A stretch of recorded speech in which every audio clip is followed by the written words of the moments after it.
Have you ever heard people say he can't cook, but he can grill it up like a boss? Listen, sisters, you can take that task on and own it like your own girl grill boss.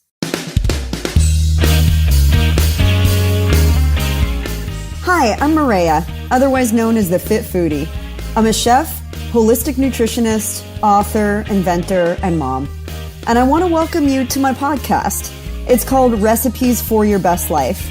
And with every episode, I'm peeling back the onion on fitness, nutrition, health, wellness, and family.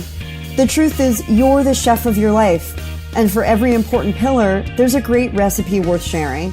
So every week, we'll explore them together. Think of it as food for thought that you can really sink your teeth into. So join me, and let's squeeze the joy out of this life, because you only get one. Can I get a fork, yeah? First, I have to start by giving credit where credit is due.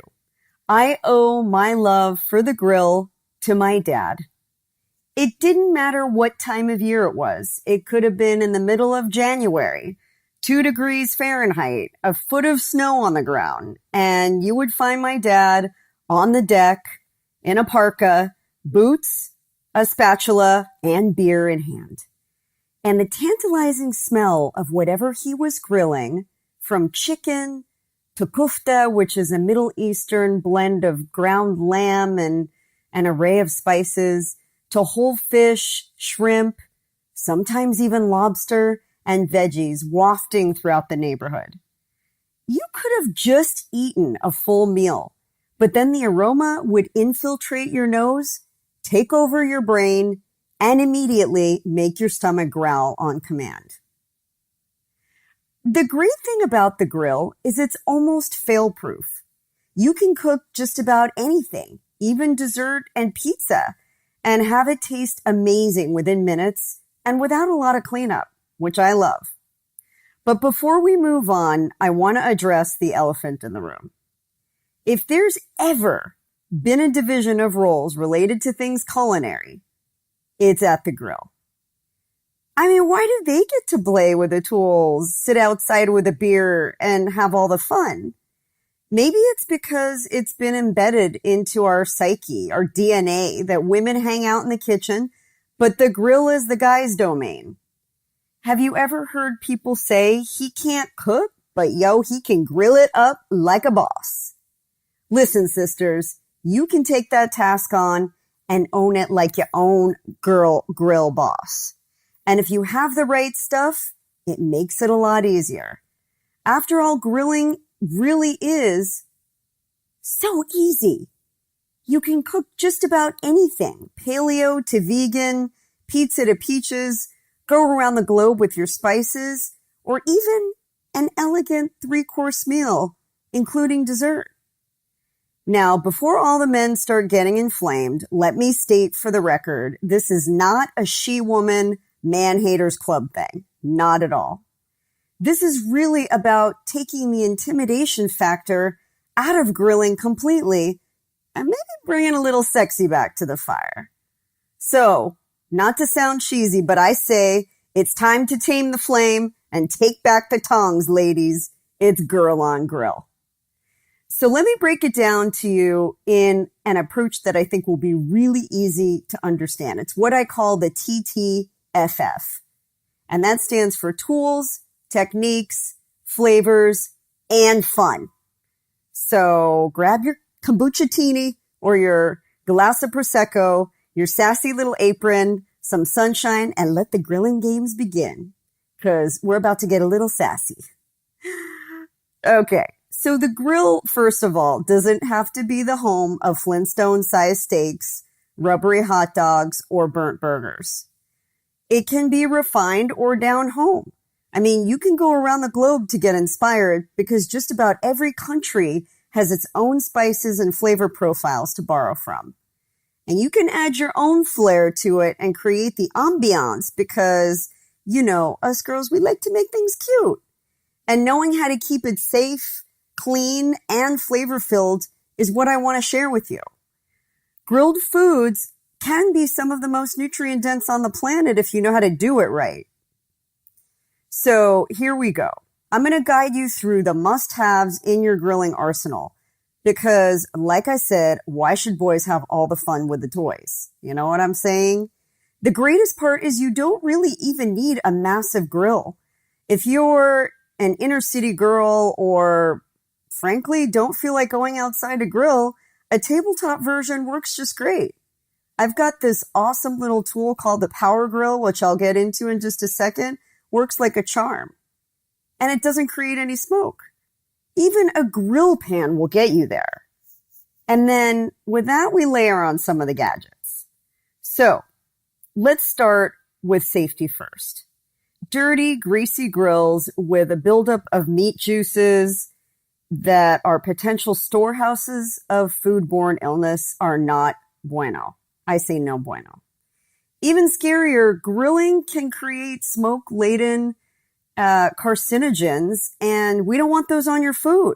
So if you're not cleaning it, it may end up back in there. And you know, I'm a stickler for bad bacteria. I created a whole line of products around it. So of course, I'm going to have you take a coarse cleaning brush and scrape off that burnt on food, grease, and the marinades and other buildup from Lord knows when the last time your hubby or significant other cleaned that, or maybe you haven't cleaned it in a while, my friend, and that no shame in that game, but it's time to do that. I know some people feel like you should never clean your grill, that it's kind of like a cast iron pan where it adds to the flavor, and I'm here to debunk that. You don't want that. Dirty, greasy grills with a lot of buildup needs to go bye-bye today. So get that brush, get those cleaning tools out and give that a good scrub. The next thing I want to just suggest is in order to avoid the buildup and the drip in the first place, you can cook your food in a grill basket or in aluminum foil pouches. And that's a great way to keep everything clean and easy to prevent flare-ups. There are also great liners for the grill now that are made out of copper liners. And I love those because you can grill everything right on there. The copper helps to conduct heat nice and evenly and quickly.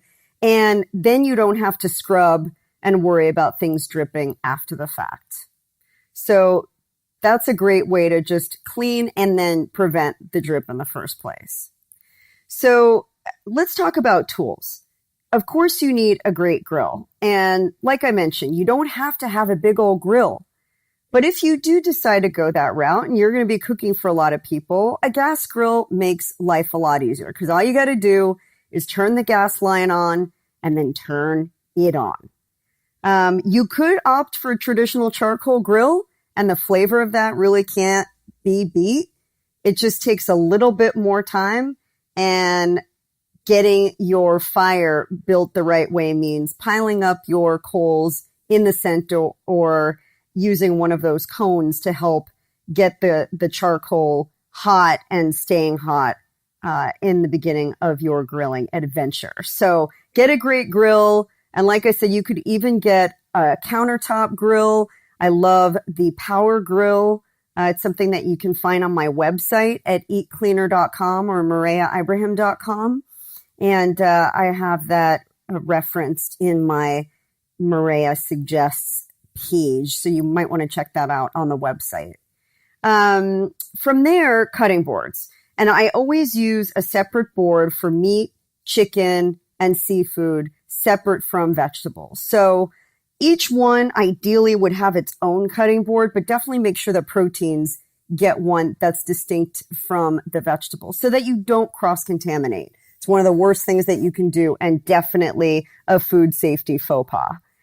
I also love marinating trays. That way you have a separate tray to be able to get your proteins and your veggies nice and marinated, and then they won't cross-contaminate as well. Get yourself a set of stainless steel tongs and a spatula, a long-handled fork, ideally with a thermometer, because you can't judge a bird by its color. You know what I'm saying? Like, you can't judge a book by its cover.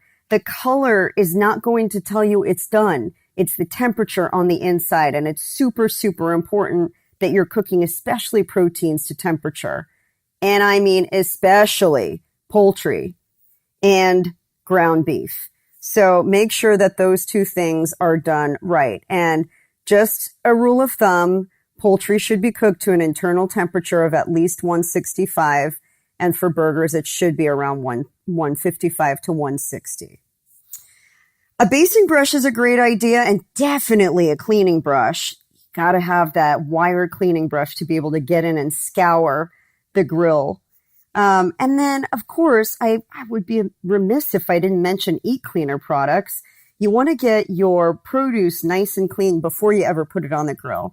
And we even make a seafood and poultry wash that's going to be great for getting your seafood and poultry clean and marinated. It actually helps to cut down on the cook time because of the acids, the fruit acids that are in there help to literally like marinate your food in advance, tenderize it, and so it will cook faster.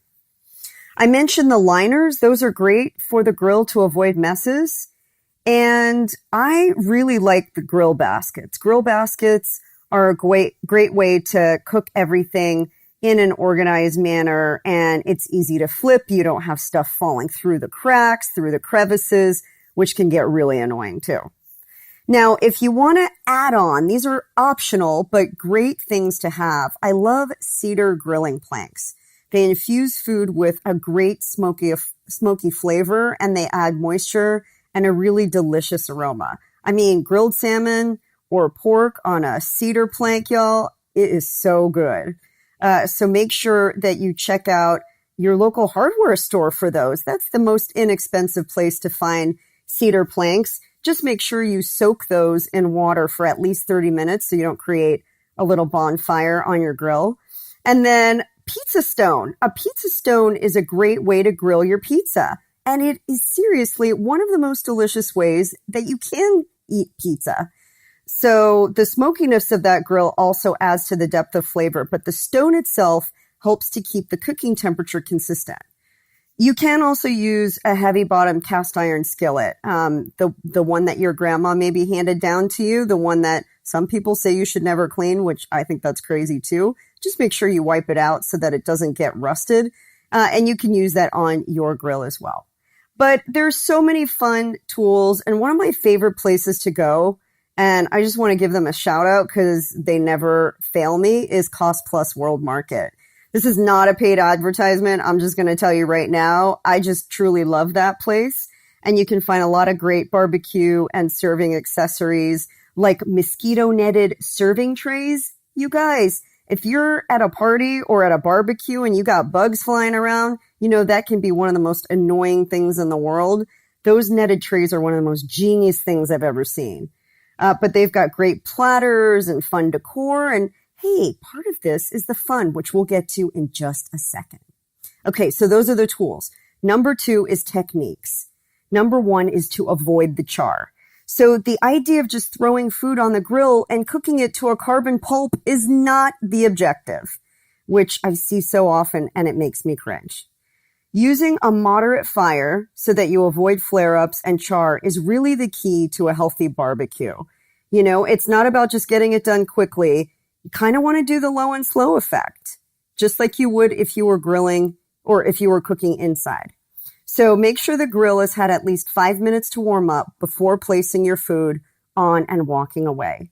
And hey, avoid the carcinogens. By overcooking, you're going to create carcinogens. That's what that carbon is. So here's a little tip. You can actually place a branch of fresh rosemary across your meats, and the natural oils in the rosemary help to prevent those carcinogens that I was talking about. And when you start to get fancy and you get real comfortable with grilling, something that you might want to invest in is a sous vide. Sous vide is a French term for cooking in water. And basically you're cooking your proteins or even your veggies in cryovac sealed plastic, and you're cooking it in water at a consistent temperature. And this works really, really well for thicker cuts. So if you've got a thick pork chop or a steak or a piece of chicken, it cooks it to the perfect internal temperature. So all you have to do is give it a quick sear on the grill and